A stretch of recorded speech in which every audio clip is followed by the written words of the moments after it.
ايه هي الطرق اللي بنستخدمها في ان احنا ناخد قرارات؟ اول حاجه هو انك تاخد القرار لوحدك، وده هيكون مناسب لو عندك وعي وخبره ومعرفه بنفسك. لكن لو قرار كبير وجديد عليك او مش فاهم رغباتك المدفونه كويس، فممكن تضيع نفسك. والنوع التاني من القرارات هو انك تاخد بنصيحه حد تعرفه ايا كان مين هو. فانت كل اللي بتعمله هو انك بتستشير حد مر بتجربه شخصيه، فهو بيقول لك فقط في حدود التجربه اللي مر بيها او سمعها، ويا صابت يا خابت.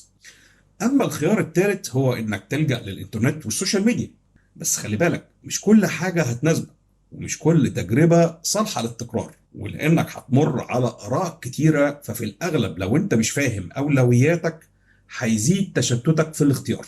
واخيرا هي انك تلجأ لمساعدة خارجية من خبير زي كوتش او منتور، واخيرا انك تلجأ لاحمد. حلوة دي.